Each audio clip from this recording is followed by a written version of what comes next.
Welcome to the Generation Kids Daily Devo podcast, where we move from wonder to worship, looking for God at work in the world around us, ready to ask the tough questions and discover what His Word has to say to us. Today's episode is titled Mercy, and it comes from me, Casey Taylor.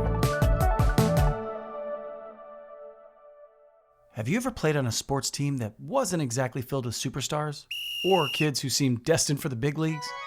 The kind of team that spends more time watching the other team round the bases while you chase the balls all over the field? The kind that sees blurs running around you as bucket after bucket go up and through the hoop, while the gap between you and them on the scoreboard continues to increase?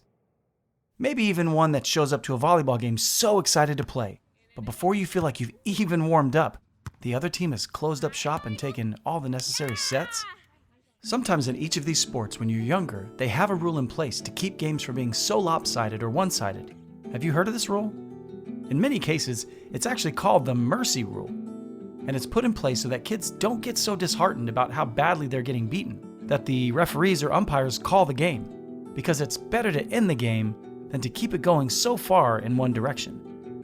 Mercy is a pretty incredible thing, actually, especially when we take it into real life and not just in sports.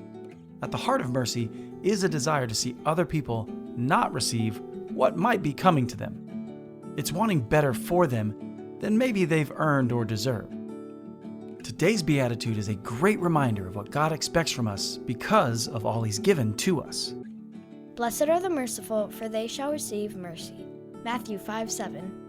When it comes to our relationship with God and what He asks from us in regards to mercy, mercy is about not returning any negativity or unkindness to the people who gave it to you, but instead offering them what you've gotten from the Lord, which is undeserved kindness, compassion, care, and forgiveness, not expecting too much from them in return, because God knew that we couldn't possibly give back all He'd given to us, but still, He showed us mercy when we rejected His ways.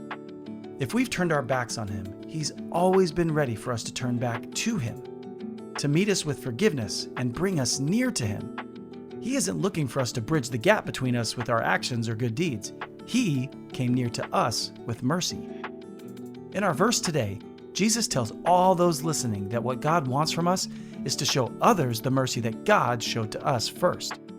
Or to say it differently, because we've first been loved so well, even in spite of our unfaithfulness to God, and only because of God's great love and mercy, that we should also be willing and inspired to show others that mercy, especially when they don't deserve it through their own actions towards us. Not because we'll want to do all this on our own, but because our hearts are moved to do so in light of how all of this was shown to us. We show mercy because we've been shown mercy first. Jesus didn't say it would be easy to put away the pain of being wounded by others and to love them still with that godly mercy.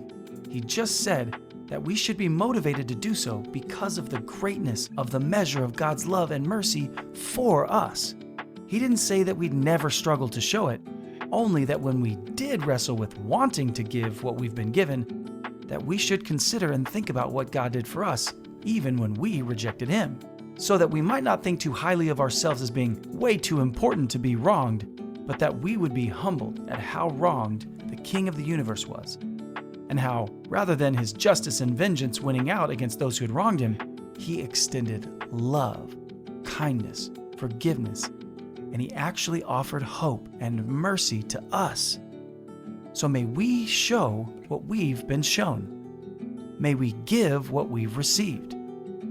Mercy won't have started with us, so we can't take credit, but it can move through us because it came to us. Now it's time for Today's Big Question! Today's big question is, why do you think it's so hard for us to show others mercy when we've been shown mercy from God? What are your theories? Talk about it together, or think about it. Do you find it hard to draw inspiration from God's mercy towards you? Do you think that your need for God's mercy isn't actually that big? If so, ask God to reveal to you, if for no other reason than to learn how much He loves you, all that He's forgiven you for, all that He's not held against you, and for you to be reminded of how great the love is that He has shown you. When we know what we've been shown, it's much easier for us to be willing and to desire for other people to know and benefit from that same mercy. Thanks for listening to the Generation Kids Daily Devo podcast. If you want to keep in touch with us on all our social media platforms, check out the links in the description. And if you'd like to help support us as we continue to create meaningful content for kids of all generations, please subscribe to our Patreon by visiting us at patreon.com/wearegenerationkids.